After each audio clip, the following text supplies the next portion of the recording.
Anybody, anywhere, It's time to take command. The Cardiac Commanders are the Clutch Commanders! With former NFL tight end Logan Paulsen. This pass caught by Paulsen, the tight end. And from 106.7 The Fan, Grant Paulsen.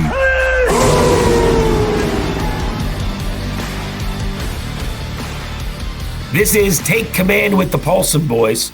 I'm playing hurt today, Logan, but like the rest of the Commanders, I'll be on the injury report with a throat or a cold or something. But Logan, as is usually the case, will do the heavy lifting here. Fired up to be with you, though. Disappointing Thursday night performance for the Commanders. First time I've talked to you on the air since.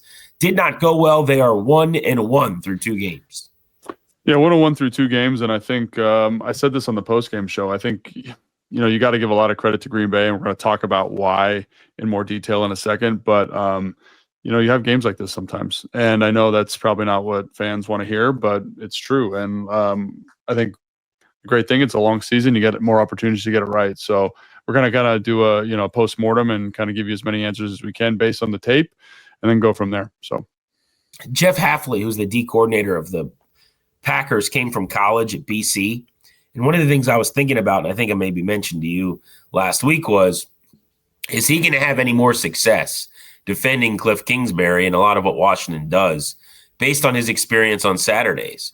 Because it feels like I saw Ben Solak of ESPN say something to the effect of, like, Kingsbury takes the lunch of these NFL lifers doing things a little bit more like what you would see collegiately. And Hafley had an unbelievable plan. This was the worst start for Jayden Daniels statistically in his career: yards per play, downset conversion rate, explosion play rate, success rate, EPA per play. It just seemed like the Packers were one step ahead of them. Yeah, and so this is something we could probably do the whole show on this exact question. So I'm going to start with kind of the most basic thing, or at least what I think is the most basic thing. And any good defense, anything that drives good defensive production, is going to start with good pass rush. And I think the thing about this team, as I was talking to someone about this the other day, this reminds me a lot of the Philadelphia Eagles last year. They've got a dominant defensive line. They've got 8 guys that can rush the passer. And then they've got 2 excellent interior guys at the second level of the defense who can absolutely rip and run to the football. So what I will say is, while I do think Jeff Hafley had a good plan and did some things that I thought were creative in terms of matching, 4x1 overloads and 3x1 stuff that Cliff likes to get into, I think when you get down to the nuts and bolts of it, it's like, hey, they're in off-man coverage with eyes on the quarterback, which feels a lot like how Vic Fangio played this team last year. And they're in soft kind of Tampa too. And one of the reasons that like some of the stuff doesn't hit is because they're just getting tremendous amounts of pressure. And it's not, like I look at the defensive line, like, Lucas Van Ness, Wyatt, Gary, those guys are really good pass rushers. Brooks, the guy from, where's he from? Bowling Green, like really, really proficient, efficient pass rushers. The thing that really like set this whole thing off, and in my opinion, when Micah Parsons comes to Green Bay, they become like a Super Bowl caliber team, is Micah Parsons, man. You just drew a bunch of better matchups across the board. He knew when to pressure. Like, Cooper's extremely fast, Walker's very fast. Just the speed of that front and their ability to apply not only pressure but quick pressures, I think, is the deciding factor of this game.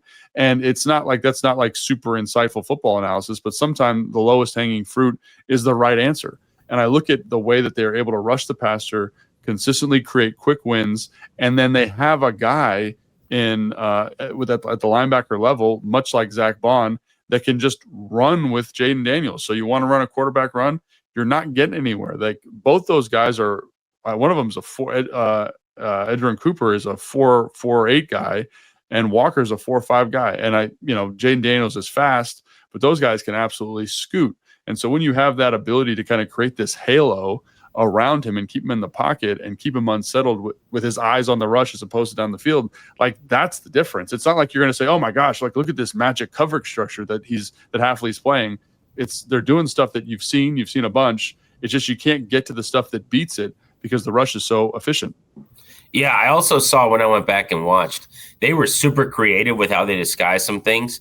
They got into cover 2 a couple times where it started with like a safety over the top, and then that guy would come all the way down into the box, and then they'd buzz 2 guys out. Like, I would be surprised if Jayden didn't tell you there were some things that maybe didn't catch him off guard, but in real time were complicated and difficult because it didn't seem like he was seeing it as clean as normal. And maybe that has to do with the pressures.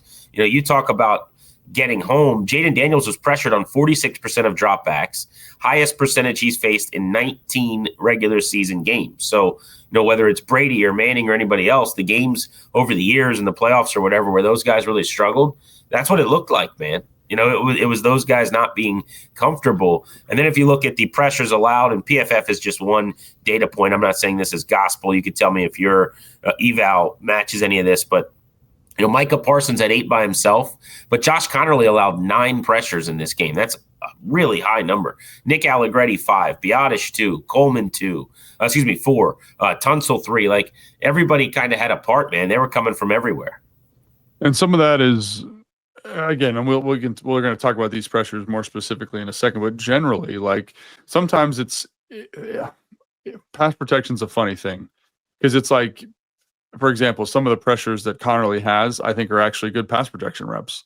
Like Jayden Daniels able to move out of the pocket, but the problem is he's able to move off the pocket and kind of survive this inside rush by Micah Parsons. Connerly does a good job, or it was Rashawn Gary does a good job keeping it flat. He steps around, but then there's another loss, and then there's another pressure, and then he can't keep his eyes down the field. And he's got to check the football down. And like when you look at the teams that have been successful in the NFL, they can rush the passer like nobody else. And so I think that's something that really, again, sticks out to me. And again, like it was I think I sent the clip to you actually. It was the first third down of the game, and they're in this disguise, like it looks like an all-out pressure.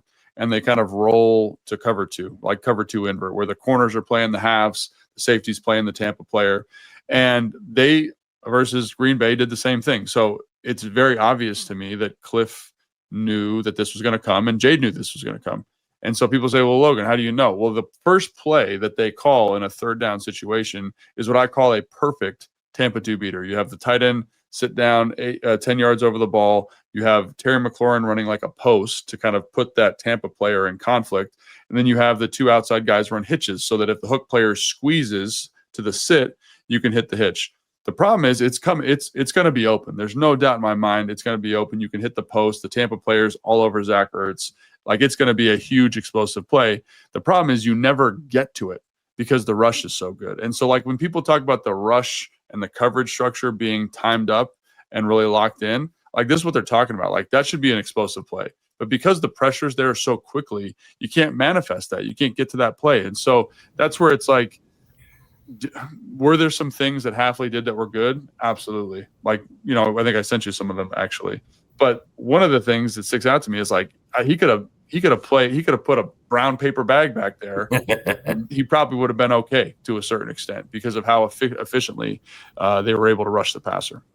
So you made a really good point that I hadn't thought about a lot pregame, but it became very obvious as I watched the game, which was the speed of the 2 linebackers of Green Bay presenting a bit of an issue for Jayden Daniels in his normal way of operating, because it did feel like, on the times where he'd pull the ball down and scramble, and by the way, there wasn't a single design to run. In his career, he had not, in a healthy 4-quarter game, rushed for 17 yards like he did. This was the second fewest number of his career, and the fewest, I think, was when he only played 1 half.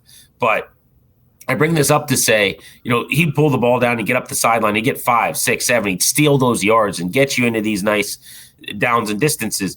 And the Packers they wouldn't allow it. They were too fast. It felt like at the second level. Were they spying him constantly, or was it more just speed and being able to get where they needed to go? So I'm glad you brought that up, because to me it's also the rush plan. So one of the things that they did, and I thought they did a really good job of, was kind of funneling him to areas of the pocket. And so what I mean by that is, like, so they'd have, like, this is an example I remember. They did it in a multitude of different ways, but this is one example that I remember. They'd have Lucas Van Ness on the left side and Micah Parsons on the right side. And they'd have Lucas Van Ness literally power bull the inside shoulder of Laramie Tunsil.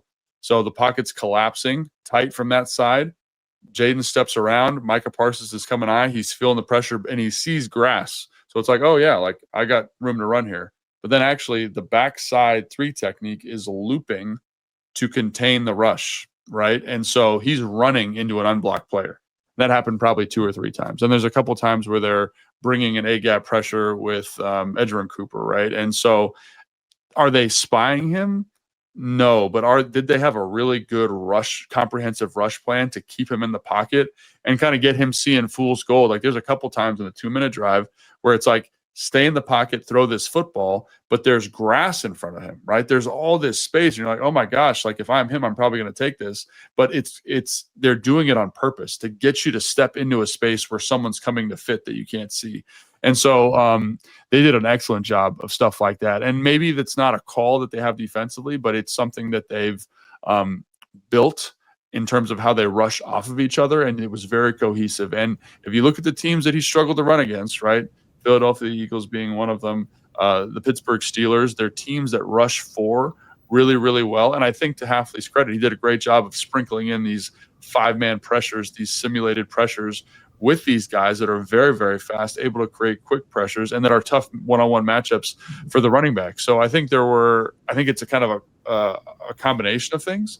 And then I also think like when he does scramble and they're playing this off man with eyes on the quarterback, guys can close the football. Like that's one of the things about playing man against this team. When you're playing man and your back's to the quarterback, there's running lanes. But if I'm in cover 2, if I'm an off man, I can see through the receiver to the quarterback. That's like the thing. So when you're seeing all these hitches to the perimeter, like he threw 2 to Terry, threw 1 to Noah Brown, and they're getting broken up all the time. Right. Man coverage. Like that's not a bad route versus press man. But versus off man, I'm just going to stand there. And it's crazy watching the DB, like literally feet in concrete. I'm not moving. You're not going to get the ball over my head because I know the rush is going to get there. Like it's very rare, in my opinion, to see DBs that disciplined.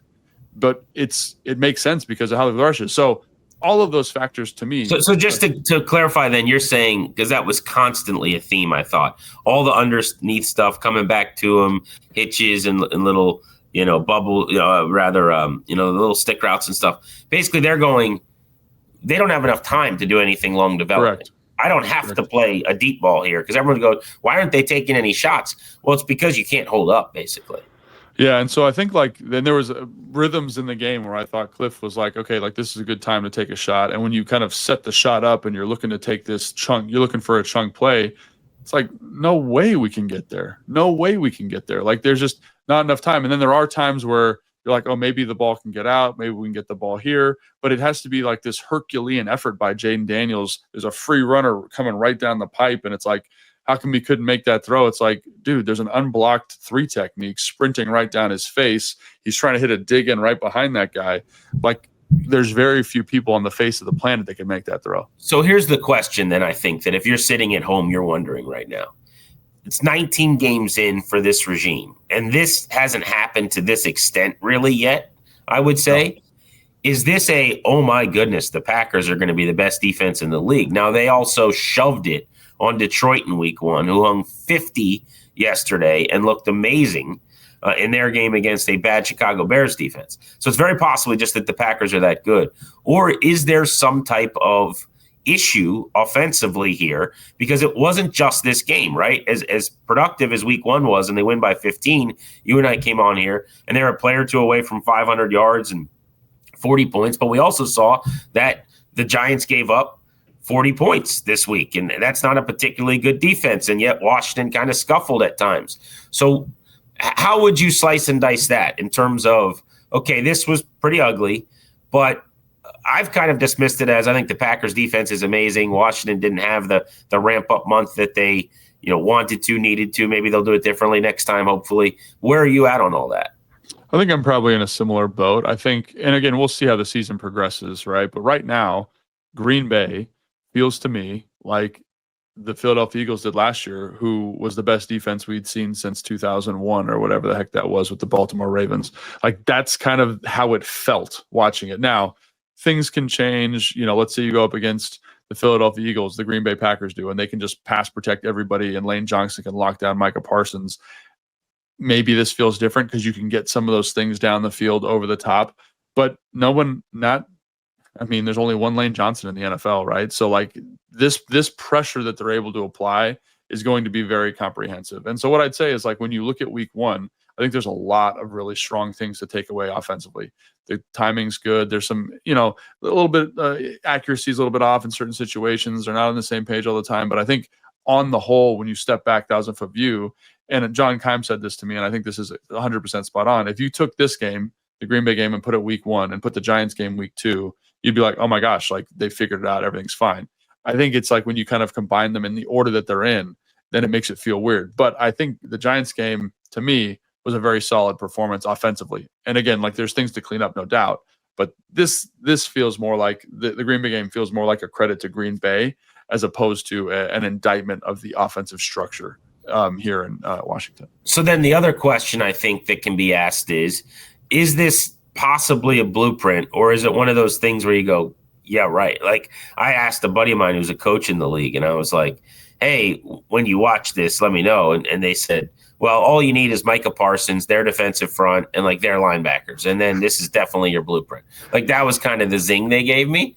And so I'm like, okay. And that's kind of what I'm wondering is like, it's not like you just tell the Raiders do this and then they do it. Like they don't have the Billies and the Joes to do this. Well, think about what they have in this front. Like it's and again, crazy. I'm making this comparison to Philly because this is how Philly felt last year. I think they have 7 first-round draft picks in the defensive line and the linebacker level, or something approximating that, right? Like it's 6 or 7. They have freak athletes. Like when I watched the Detroit game, I was like, these dudes cover so much ground so quickly. They compress the pocket, and it's not just compressing the pocket; it's the quick wins.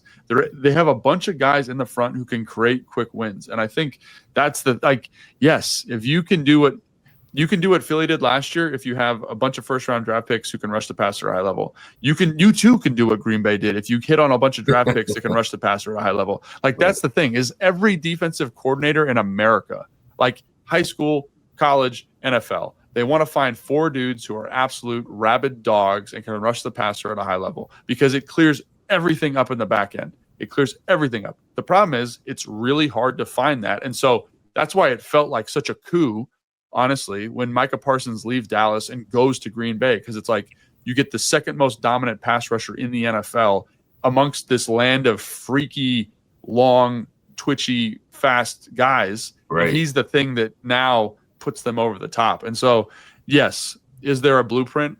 Sure. How many teams in the NFL can actually execute this? I think that number's pretty low. Like I can't even think of another team that would be close to this. Even Cleveland's a good example. Like they have the best defensive player in the NFL, Myles Garrett. He's the best, right? But they don't have 3 other guys in the front that can hurt you like that. Maybe you could say LA. Maybe that's the closest one because they've got 4 dudes that are pretty good rushers up front. But it's hard, man. It's hard to find guys that can be this dominant this consistently. Logan Paulsen, Grant Paulsen, take command. We will get into a defensive breakdown, but next, the elephant in the room here is Jayden Daniels is not healthy going into this week of practices against the Raiders. Also, Austin Ekeler lost for the year on offense. John Bates dealing with a groin. How do you operate without those guys in the foreseeable future if, in fact, Bates is out with Ekeler? And then we'll get into the defensive side where some key injuries were suffered as well. You are listening to Take Command wherever you get your audio. Watch it on the 106.7 The Fan and Team 980 YouTube pages, and we appreciate you doing so.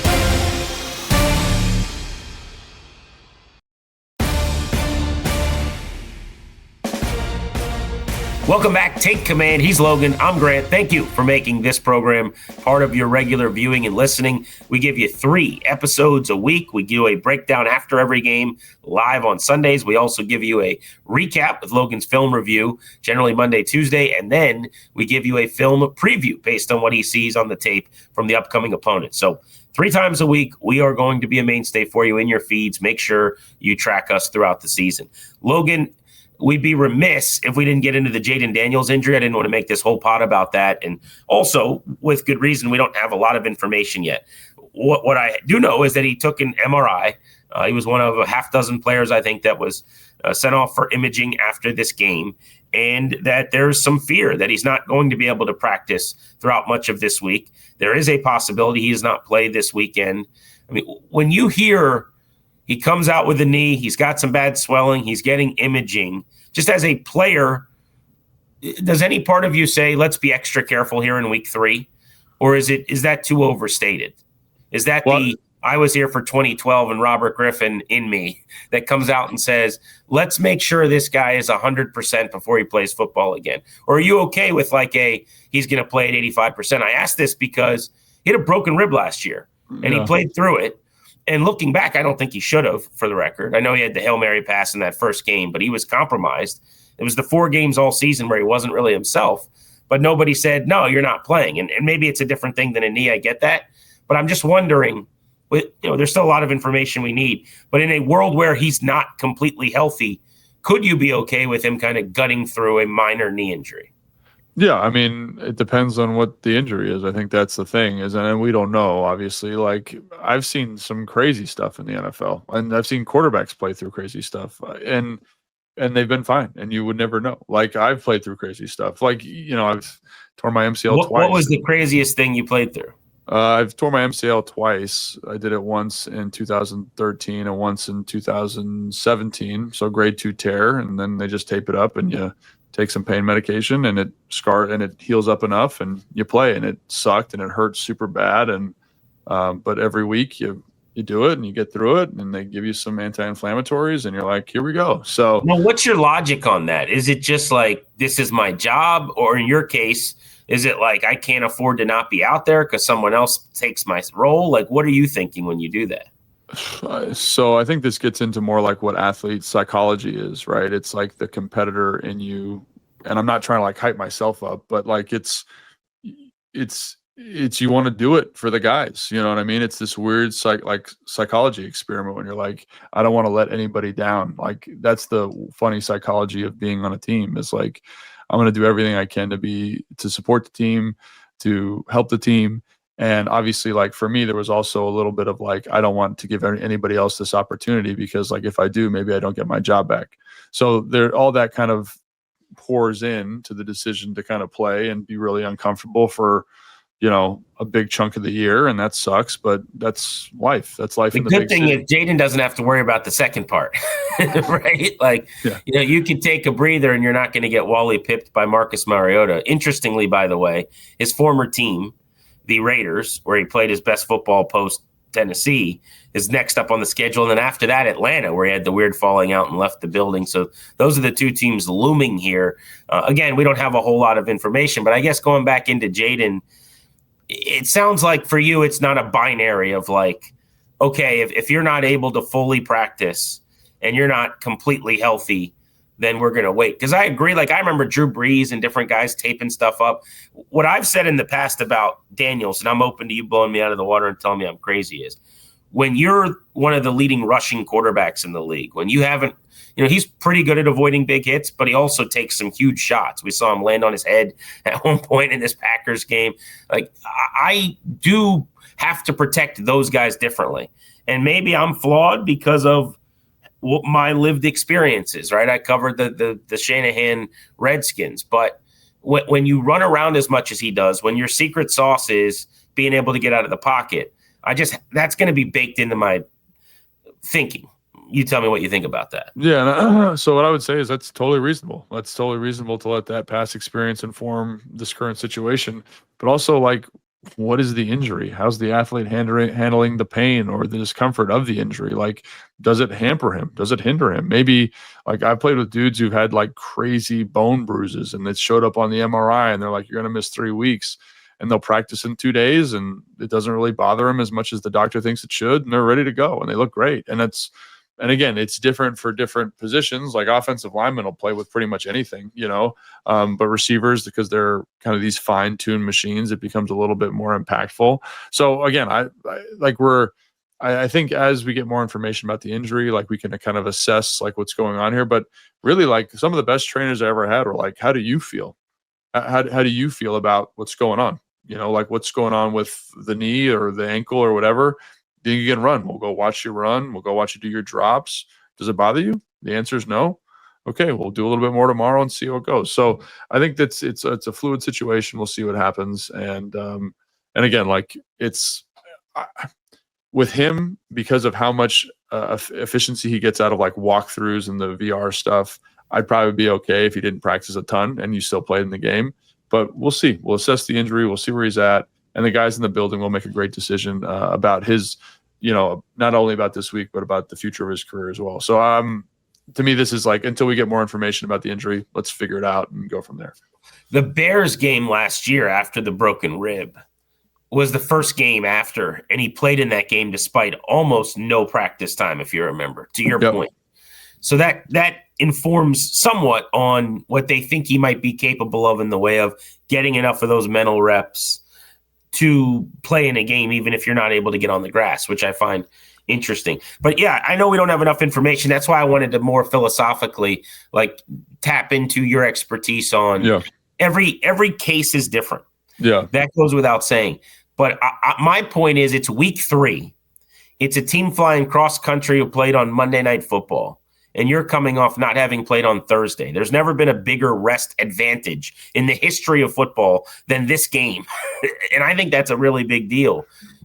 If there's ever a time for me to go, let's just be sure here in the 3rd week of a marathon, this would be it. But your point is, maybe he's fine. Maybe he's fine. Maybe like you said, he gets an extra couple days. Maybe he feels good. Maybe that's the other thing is some guys they used to give us indomethacin, right?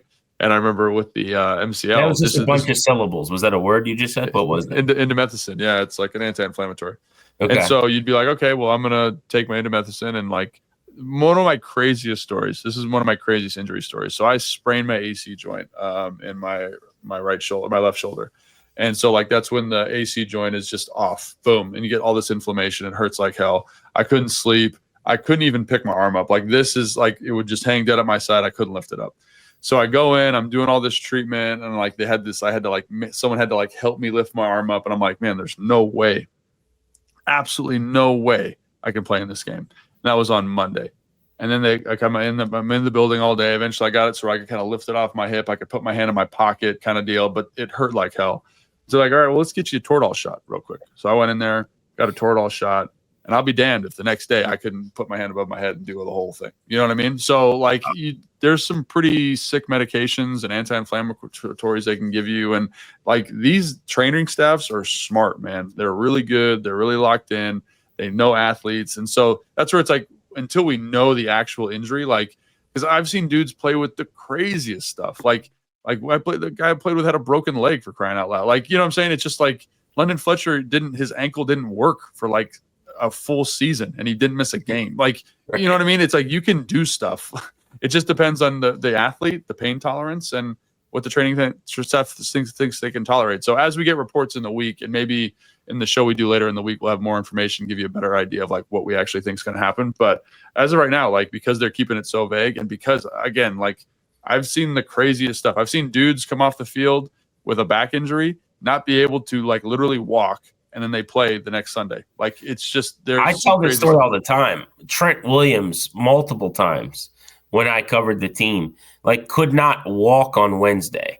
Yeah. Thursday could barely get down to the practice field, and I'd be like, I just don't see it. And then Sunday he'd be out there leading on a screen, knocking dudes off their block.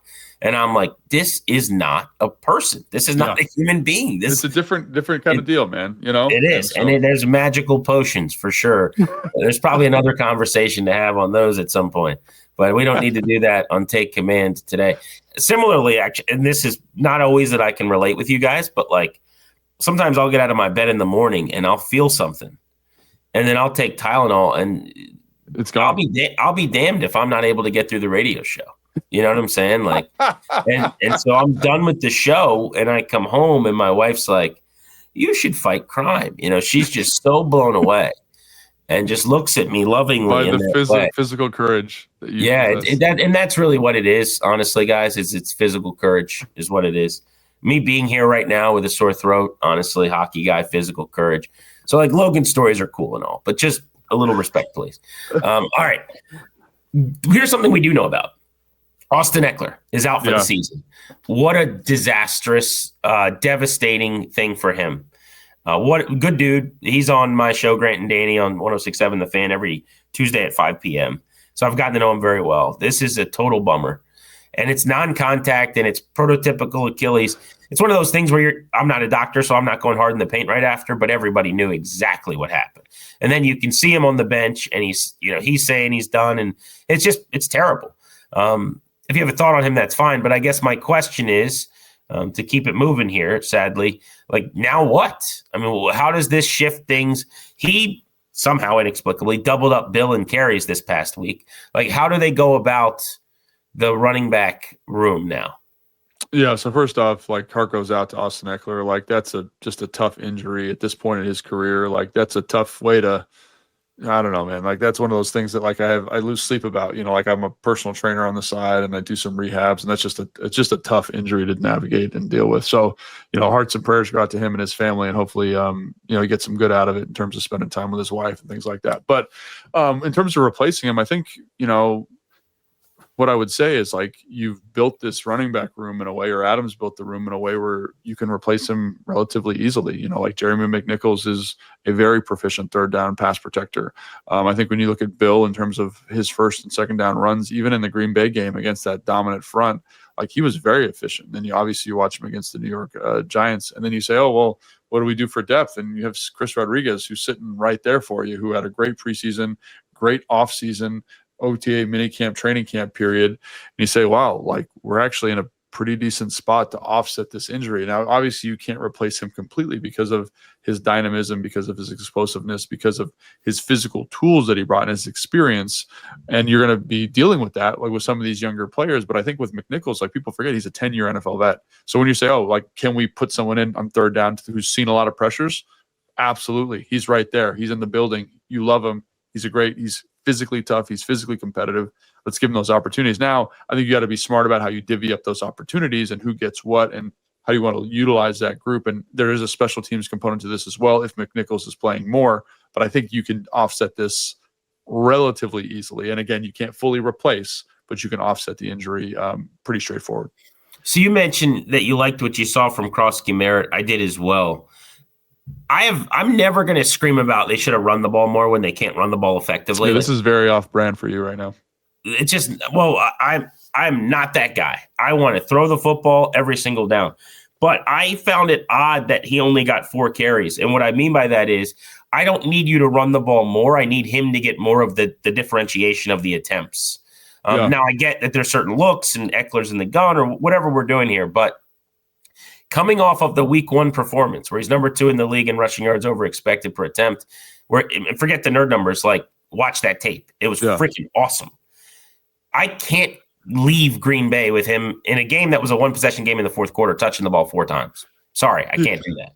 Yeah, this is an interesting kind of philosophical, kind of logistical question for football coaches. And so let's start with the logistical element. Like, one thing that I thought about is maybe you say, because he's a young player, we only give him the 12 personnel runs. So when John Bates and Zach Ertz are in, he gets all those carries. And if you look at the first week against the New York Giants, all of his runs were in 12 personnel. And so the way why you do is that? Is it like because that's what he's mastered mentally and knows, or why is that? Yeah, I think that's probably part of it. As you kind of say, how do we get him on the field? How do we kind of make sure he owns his portion of the game plan? Where's an area where we don't feel like we need Austin in the game? 12 runs. Let's do that. So when John Bates gets hurt, he comes out. The other thing, too, is I felt like when I was watching the game on the sideline, because you don't really feel this when you're watching the All-22 or even watching the game copy, is I felt like there are times where I've been on teams and I've called games like this where it's a 1-score game, but you feel this tremendous urgency as a play caller to find an explosive chunk. And I felt like there was times where you've only run 6 plays in the first quarter. We're kind of getting into like a 2-minute hurry up deal in the second quarter, but it's still a 1-possession ball game. So, like, can we be patient is the word I'm going to use, and kind of stay with the run game, stay with the quick game, be okay with punting the football, because even though our defense had given up some explosive plays, like, we'll talk about this when we get to the defense, like, down to down, like, they actually were, you're like, oh, okay, like, this is pretty good. Like, if you're just watching the game straight, you just say, okay, like, that's good, that's good, that's good. Oh, there's the explosive play. Oh, they're good. That's good. That's good. And they were actually doing a pretty good job. So being patient, trusting your defense, I think is another thing where I would just be like, I'd love to talk to Cliff about it and see if he felt any kind of consternation about maybe we need to find these explosive plays to support our defense.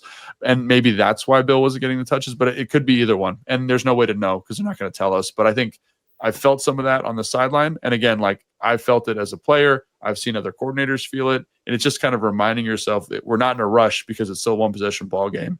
And then obviously the package element, which is I don't know, but that's a thought I had when kind of reviewing the film yesterday. Yeah, well, I can dive into some of that and see if we can corroborate just like, what there's something there, clearly.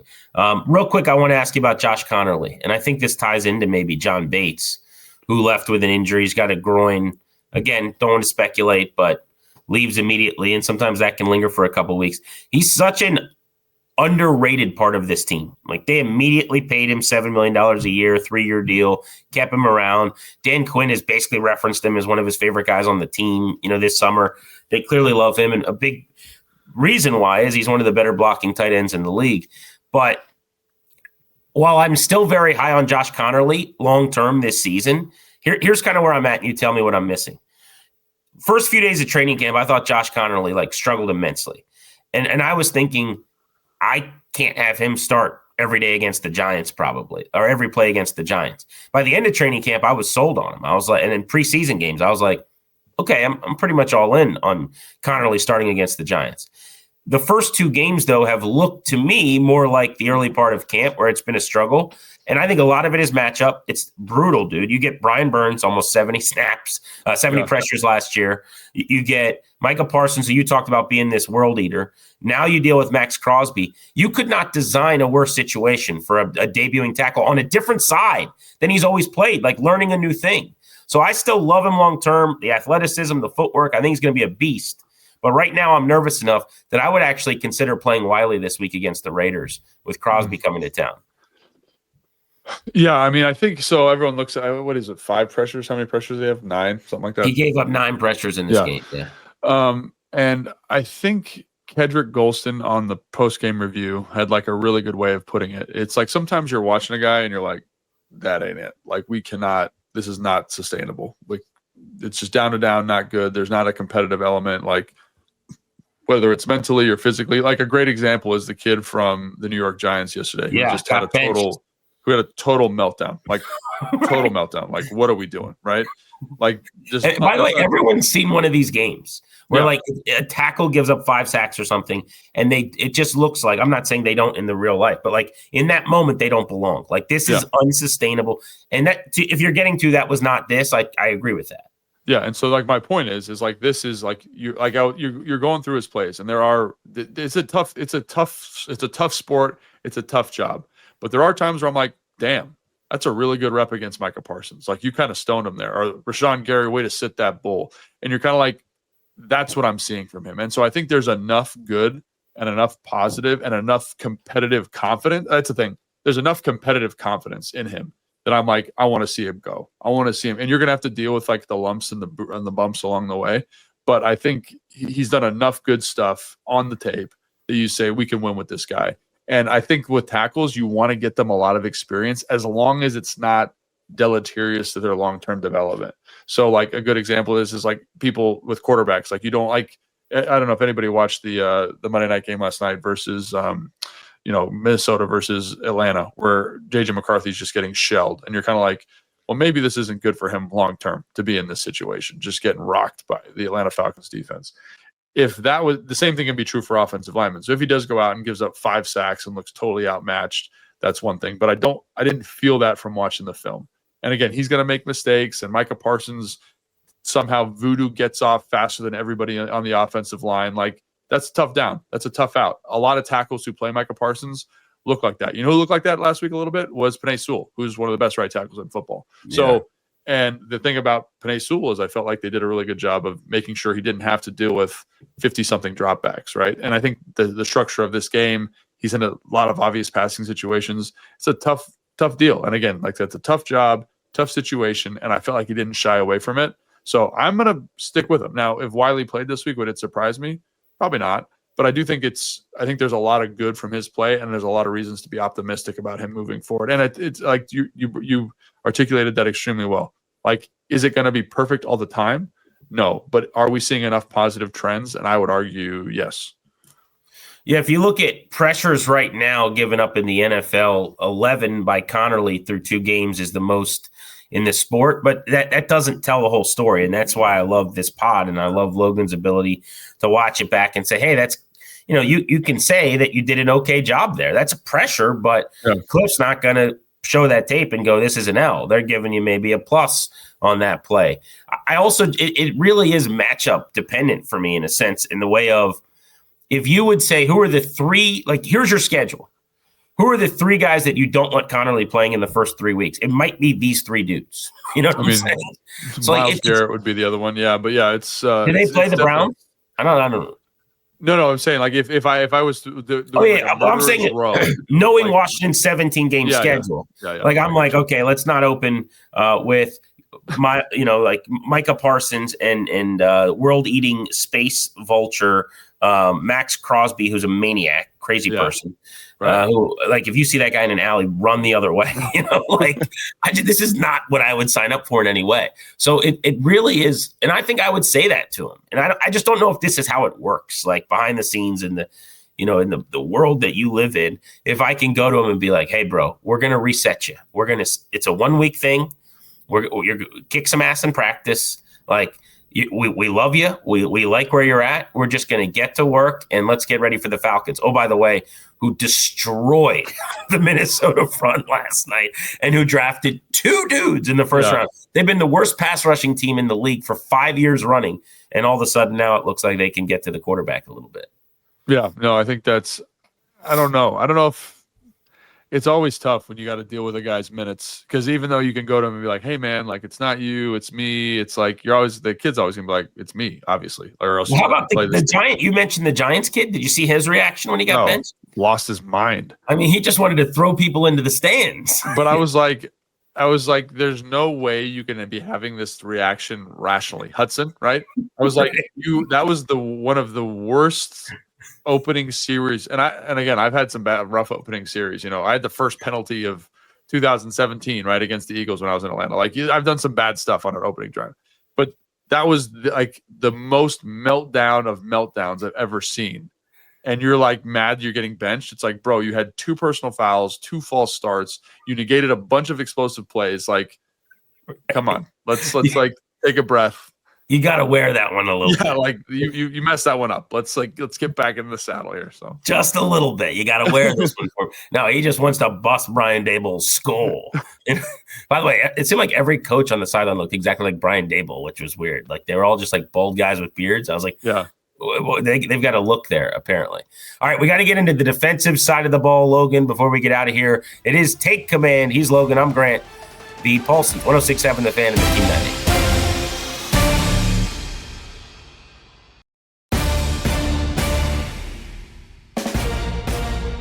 Take Command wherever you get your audio and on YouTube, 106.7 The Fan, Team 980, 3 times a week. Logan Paulsen, Grant Paulsen, welcoming you back. Let's go to the defensive side of the ball. Why were the Packers so effective? It just seemed like everything came so easily for them. They averaged 6.5 yards per play. They went for 404 in the net. They didn't really keep their foot on the gas pedal necessarily, didn't have to. And they challenged a lot of rules, made Washington make some tough decisions, and sometimes they guessed wrong.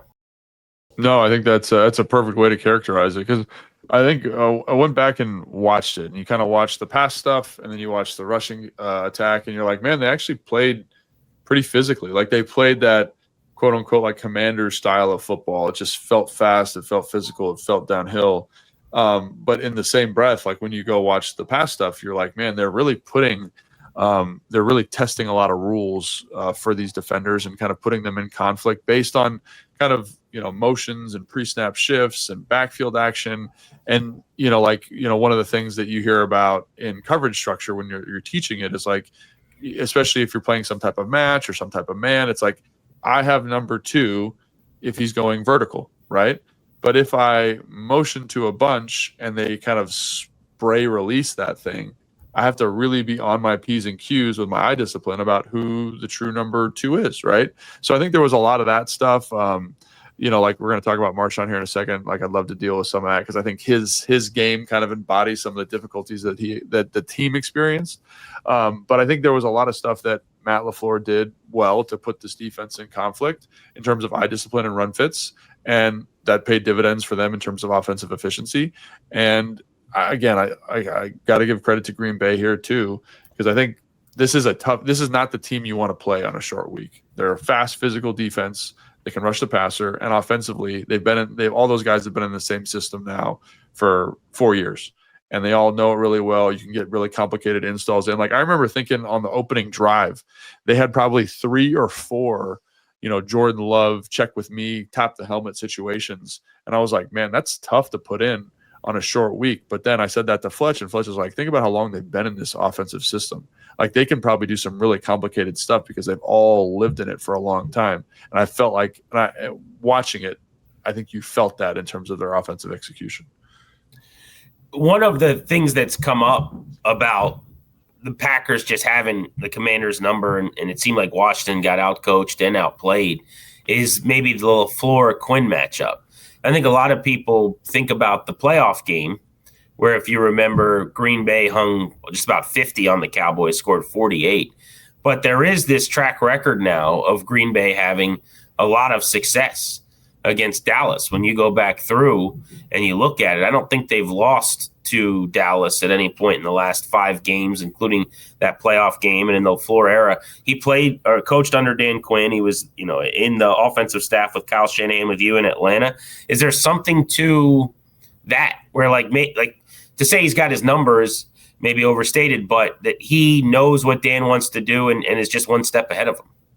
Yeah, I think there's a little, I don't know if he's got his number, but I think there are principles that you can abide by as an offensive coordinator when teams are going to be in certain coverage structures a lot, so it's like, hey, we're going to run this and make sure that, like, a great example is like the first completion against Marshawn Lattimore. He's in man coverage. He's on the offensive left. They kind of speed motion the receiver to the offensive right. There's a 2 receiver kind of stack there.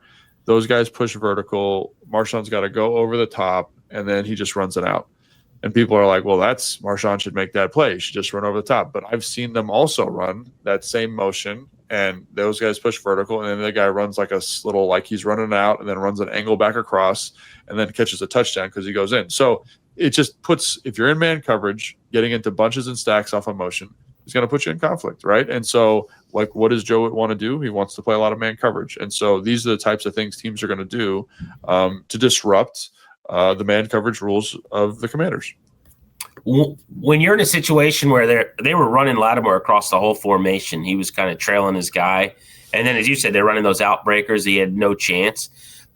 Later in the game, I saw he passed one off to Mikey Sanders still, and they ended up defending it better. Like, what is the solution there? If they're running these like man beating concepts where you're running across the entire width of the field, and now they're running something quick and you can't even get there in time to make the play. Like, was there an adjustment that needed to be made? Because they went to that same look at least 3 or 4 times.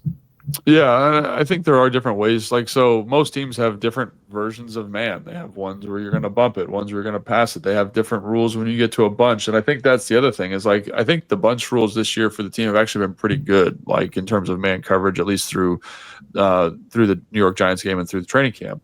But when you're motioning to a bunch, like, how do you get that communicated, for example? Like, how do you say, oh, hey, we're going to switch this off. We're going to go top hat here versus this bunch look. Like, it's challenging. And so I think this is one of those times where, maybe you think you as a coach, you have like, oh, like, this is the way we're going to get this communicated. This is how we're going to do this. But when the real bullets start happening, it doesn't actually work the way you thought. And I think games like this are important. As much as fans don't want to hear that, it's important to kind of show you cracks in how you're coaching things, how you're teaching things, how players are interpreting things. And so hopefully, like this, if they didn't have a positive solution in this specific call, because again, I'm sure they have different iterations of man coverage and different iterations of cover 3 and all that kind of stuff. But if they weren't able to execute it correctly, now as Joe Witt Jr. or the defensive coach, I can go and be like, hey, you know what? Like, this was going to be tough, but we can get this corrected now. We can get this communicated. And so I think it's good for them to see this stuff now because they can get it corrected and win some games later in the year versus teams that want to run these same concepts. Jordan Love's quarterback rating when targeting Marshawn Lattimore was 118, 6 targets, 5 catches, 84 yards against him in the game. Lined up mostly at corner in the slot 6 times, in the box by PFF's alignment 9 times. So he was moving around the formation and traveling and trailing occasionally. Let's get into Lattimore in a little more detail. 4 penalties with 2 that weren't accepted. So I think it's actually 6 penalties he's been flagged for in 2 games now. Has it been as bad as it looks? I don't think so. I mean, I think, there's that first play where he's running the big out, and you kind of say, well, I'm sure a lot of fans would be like, oh, we got to make that play.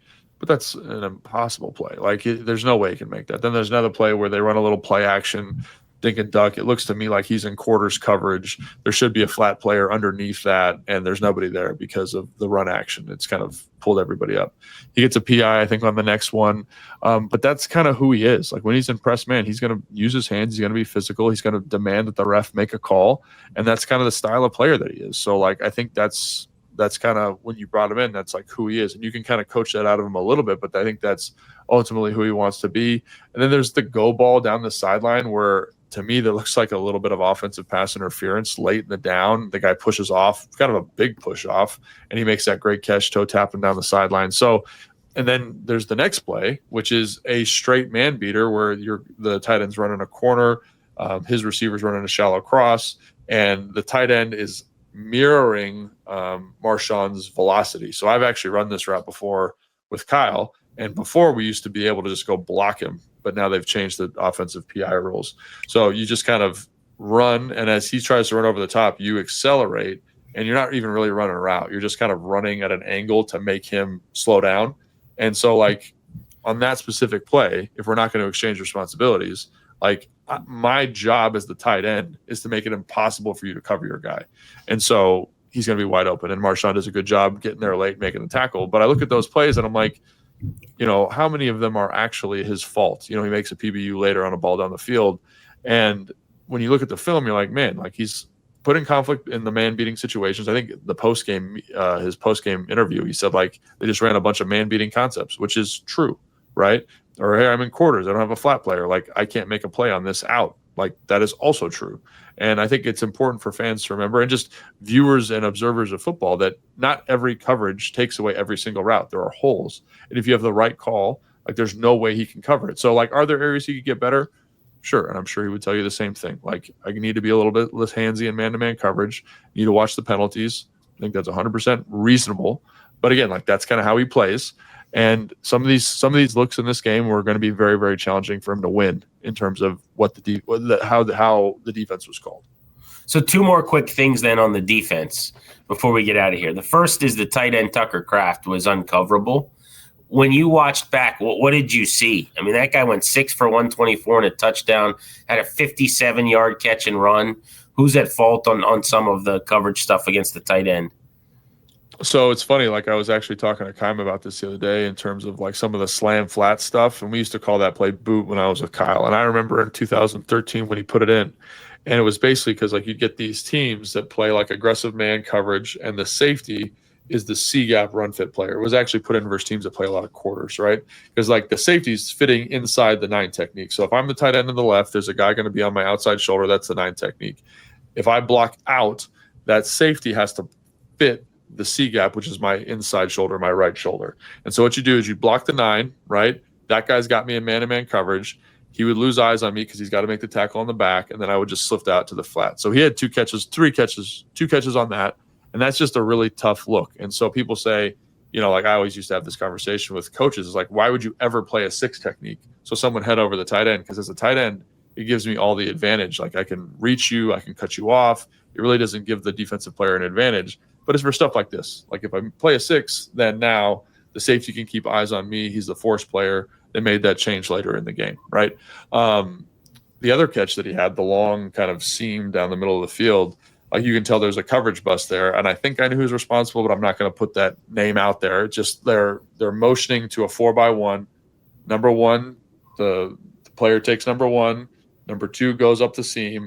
The guy who's supposed to carry number 2 gets a little bit lost in the sauce because the back comes out to the same side, and you end up getting a guy running free down the field because they kind of got to that tight bunch. They expanded or they spread out from it, and there's a guy running up the seam that's uncovered. And I think those are all things like, where did Tucker Kraft do anything spectacular in terms of route running and creating separation? No. Was he schemed up? Yeah. And I think that's part of why Green Bay is a tough out on a short week, is because, like, if we play them again, I'm sure Joe Wood Jr. is like, we're going to play a 6. We're going to let the safety fit this from the perimeter and keep his eyes in the backfield, as opposed to the decision we made to have him come fit from depth. So I think there's going to be a lot of things to learn from this tape. And I think there are things that are going to be easily that can be corrected to make this group more efficient moving forward versus some of these looks. My biggest injury concern, longevity into the season wise, is Deatrich Wise. There was a question, who do you worry more about, losing Ekeler or Wise? And I just feel like the running back position is more replaceable than a guy with the size that they don't have anybody quite like. It was a premium priority this offseason to stop the run and add size. And so to lose Wise, there's not anyone else in the DN room like him, right? Martin's more of a pass rusher. Von Miller, you went out there as a closer, as a pass rusher. First of all, how big of a loss do you expect it to be? Or am I overrating my concern here? And then second, what do they do differently without him? Yeah, I think that's a really good question because, again, much like Austin, the professionalism, the physicality, all those things are things that they're going to be missing sorely on that front. The leadership. I do think, you get guys like Jalen Holmes on the practice squad. He'll probably be elevated. I think Jean-Baptiste, in his limited opportunities, has shown some of that physicality, some of that length, some of that size. It's obviously not the same. And also, they've moved Kinlaw around the front a little bit. So I think there are ways to offset the loss. With the back, it's with the running back thing and Austin Ekeler, it's a very clear path. It's you have guys on the roster, let's elevate them, let's put them in the roles we want them to be in. We're going to be okay. Here, it's going to be a little bit more guys growing into opportunities. So like Jalen Holmes, who's I think a very good player, but has been kind of an up and down practice squad guy for this team, and I'm excited to see him in an expanded role. Jean-Baptiste, again, is a young football player who's very skilled and very talented, but I think still has to grow as a player also. Could you move Kinlaw to the perimeter? I think that would be a great fit for him. But again, he's got to learn the nuances of those techniques in that position. So I do think this feels like it's going to be a little bit more challenging to deal with. And you mentioned Jacob Martin. I actually think he's done a great job against the run. But again, the body type, the physicality is a little bit different. So I think they've got 4 solutions, and it'll be interesting to see how they kind of choose to play that out moving forward. Because again, I do think Deatrich, again, the frame, the physicality, the length, the strength is one thing to lose. But I think the leadership, the experience is really maybe the more valuable thing that they're losing. Wanted to kick off the week with a detailed deep dive into the Packers game and a breakdown from Logan on what he saw on the tape, give you some thoughts on some of the injuries the Commanders suffered as well. Next time you hear from us will be our preview pod looking ahead to the Raiders. Again, Commanders having not played since Thursday at home against a team traveling cross-country that still hasn't played as we record this on Monday. They play Monday Night Football tonight, so pretty amazing rest discrepancy that should greatly benefit Washington regardless of who's under center. And obviously on the next pod, we'll have a lot more information and detail on Jayden Daniels as he continues to try to ramp up what he's able to do this week. Thanks for hanging out with us wherever you get your audio 3 times a week. Take command. Make sure you subscribe, rate, and review to the pod. And you can watch us on YouTube streaming in high definition, 106.7 The Fan, Team 980 YouTubes as well. For our producer, Evan, and for Logan, I'm Grant saying so long for Take Command.